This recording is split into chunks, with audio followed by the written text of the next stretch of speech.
G'day guys, MFWest here, and today we have some Unholy DK content in Dragonflight. My first Dragonflight video. Last one was about in pre-patch, about why you should play Unholy. This one's going to be straight into the content with the 14 quarter stars. Now, I am waiting for like maybe another week or potentially the end of this week to make up my decision on what I think are the best builds for Unholy. For right now, I can tell you guys that I think it's between wound build and a disease build. Disease build being, I think, the major winner, which kind of surprised me, but the way the dungeons are, it's unfortunately difficult to pull multiple packs of mobs together because of the amount of kicks, CC, and interrupts that are required. It is ridiculous. So some of these dungeons you simply cannot mass pull, and there's only one dungeon that Unholy can play the wound build and absolutely crank on, and that is Algathar Academy. So other than that, it's difficult to get the wound build in there. It would require a very specific way of pulling, but I'll go over it in another video. In this video though, I actually am going to run the wound build in a Court of Stars. Okay, so I would probably recommend playing disease build, especially on a high level of keys above like 14s and 15s. For lower levels, even again, I would recommend disease build, but I'm in voice with the tank, so we can kind of coordinate cooldowns, and there are some juicy-ish pulls in Court of Stars that you can kind of shine on for that kind of 4 or 5 target mob cleave. Now, in terms of my gear, what I'm actually running for my gear, I've been pretty lucky with gear, guys. I've managed to pick up 2 set from Raid, and I actually also have crafted a rank 5 Frostfire belt, a rank 5 Lariat. That was very difficult to get on the server. I've also, actually, for this key, I'm not running this, I'm running Grim Patrol. I also managed to pick up a Manic Grief Torch. This trinket is freaking insane. It is insane. I speak about it in the video, but basically it's just a fat 2-minute cooldown trinket, single target nuke that can reset its cooldown by 90 seconds when someone dies. So probably a very pug friendly tank and very good for heroic rating and mythic rating when people are dying. But yeah, my item level for this key would be around 389, 390 with 2 sets. So that's kind of giving you an idea, and I don't have this ring either, but yeah, that's pretty much going to be it. And again, running the wound build, which is this, if you guys want to actually like screenshot it or copy it, but you can pretty much find it on the WoW head guide that Biceps has done on for Unholy DK. No real changes. Yeah, pretty straightforward. Now again, I'll make a video on what I think are the strongest specs based on my experience in M+. But for this, as I am currently, I think I'm sitting at 1475 rating for the week, so I've been doing quite a lot of keys, so I've got quite a lot of experience on my back for the first week of Mythic Plus. But enough rambling, let's get straight into the Court of Stars, guys. Let's go. Alrighty guys, so start of the dungeon, we're going to head straight in and we're going to pull this Sentry pack. As a Death Knight, just make sure that you're gripping it away from the obelisk, obviously. In this build that I'm running, the wound build, I actually have 2 grips. I've gone in the Echo talent, and we've got a Guardian construction here. So I know how this tank's going to pull, so I'm pretty much dedicating my Unholy Blight and Dark Transformation for this pull, because we're going to pull the obelisk as well, which is pretty much fine. I probably also could have frenzied given the time, but again, like, I'm still learning timings of mobs and whatnot for these 4 to 5 weeks, so I know the next pull is a big one and that we do need CDs for it, so I probably definitely could have used Unholy Frenzy. A second sentry that we want to do before we head into the large pull. And just keep in mind, guys, these guards, everything in here, frontals, never be on the tank, ever, ever, ever. Alright, so for this pull, we have our kicks assigned. I'm on star. The arcane, the night, I think it's called Nightfall Orb, is the most important thing that has to be kicked. If you can kick that, then we're fine, so that's kicked it there. And then we're pretty much going to nuke the pack here. We're going to go in there, spread our wounds onto the targets inside D&D, and absolutely nuke it. And that's exactly why I've gone this build. I honestly think though, as previously mentioned before, Disease build is better than the Wound build for this dungeon, but I still think in the right circumstances, Wound build's probably okay on these lower ones, but the higher the key goes, the more benefit I see for Disease. But anyway, This pool, it's all the worms, and we've got this guard. So the guard has a frontal, you have to dodge that. When these worms die, they explode, so be nowhere near them when they actually implode. You will get one shot on a fortified weak. So yeah, cooldowns are regenning. It's pretty cool. You almost have Dark Transformation and Unholy Blight like up for most of the big pools because it's such a small cooldown. And AMS is also always up because of that short AMS ability. So they're going to explode here. Our Evoker pretty much one-bang that mob. So yeah, looking pretty good. For the constructs, you just want to make sure that you're kicking suppress. That is, I've done like an alt key on a quarter stars recently, and it is the most annoying thing when you're getting suppressed for like a full duration. It almost kills you on fort as well, which is just really toxic. So yeah, always be looking for that as well. So we're gonna break this, and there's a chance if someone's an NG for there to be like the NG orb in that room there. Out of like the 6 courts that I've done, I think like 5 or 6, I've seen it once. So pretty low drop chance for you to get that buff, and all it does apparently is like occasionally stun the constructs, which is pretty bang average. So this pack here is probably one of the last packs that we're going to do before the boss, so I dedicate Unholy Frenzy and Slappy Hands, which is pretty straightforward. Getting more benefit out of Slappy Hands here than on the boss. So yeah, pretty straightforward, making sure we kick the suppressors and as much as we can. If I have Blinding Sleet as well, for those, for the mobs that are enraging, but Blood Decay can pretty much take those enrage hits quite well and heal back up to full. So pretty straightforward.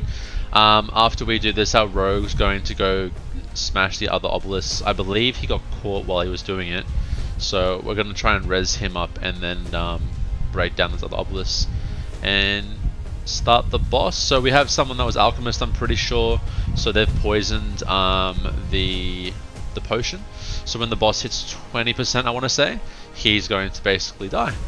Now we pull these worms, and we're going to pull the boss as soon as we can. Just something to pull while we're waiting. Unholy Blight and Dark Transformation these. I probably also could have sent Vile Contagion to spread wounds, but it's fine. And honestly, like, my Dark Transformation and that will be back up for the boss in less than 20 seconds, so it's worth. For this boss, guys, it's literally just dodging. So you've got that, two-way kind of purple section you have to jump, and then like a massive line that will go through, and it's literally just dodging. Like, move out a melee if you have to. And when it comes to the actual seasonal fix, I would drop on this fight in particular, I would drop sooner rather than later. As a DK, we have like 2 ways to deal with the seasonal fix. You can pre-AMS it, and you can IBF it if you get stunned. Other people don't have that luxury unless they're human. So if you AMS yours, you're basically cucking somebody else, so it's not exactly worth, but doing some pretty decent damage here, guys. Now, I did want to mention, like, this Grim Totem, I can't remember the name of it, Grim Totem Trinket, which is really strong, guys. When someone dies, it resets it takes 90 seconds off the cooldown. So the way I like to use it is when I have no cooldowns running, and there's downtime where I'm just building up wounds, spending wounds, or spending my runic power, that is when I like to press my Grim Totem. I also like to press it when I have that 30% damage buff as well, which is really nice. But yeah, don't press it inside your cooldowns, rather use it when you have downtime, and be very careful because you lose control of your character. So we're going to pull this construct all the way through, which is unfortunate. It's this very slow and painful process. This guy has like 4 million HP, which is just disgusting. So it's a long way for us to pull him all the way, and we have to make sure the suppressors are getting kicked. Usually tank just runs ahead while he has aggro, so he can't actually cast anything. So yeah. Now this next area is okay. Part of the reason why I wanted to just give it the wound build a go because of these packs here. So we've got an Imp pack and an Inquisitor pack. Now the Inquisitor you can control basically yourself. Searing Glare needs to be kicked. Make sure that doesn't go off, and when he goes and does a cast, I forget the name of it, I'm doing it in a second, Ice Storm, you wait till it starts and then you grip, and that will interrupt the Ice Storm and stop damage from going out. So very, very important, especially on a fortified week, that you as a DK recognize that you can basically, micro control this ad. Very, very important. So make sure you're doing that. Now, the next part will be the imps that are running around. You want to basically, in a perfect world, Unholy Blight, Dark Transformation, Unholy Frenzy, Vile Contagion, Scourge Strike dead. So let's see, I get 2 Scourge Strikes off. Usually on a key like a 14 or a 13, a couple of Scourge Strikes when wounds are up and they'll be dead. I don't even think I spread Vile Contagion there, so yeah, but I have seen them basically die within 1 Scourge Strike, and you do like 200k DPS with Bursting Swords when Vile Contagion is spread, so they don't live very long, even on a fort week, but you need to make sure you use Blinding Sleet for that. Communicate with your team, like what stops you're going to use for these ads. Like watch this. Unholy the Transformation, Unholy Blight, and then Vile Contagion, 2 Scourge Strikes, dead. Okay, so really quick.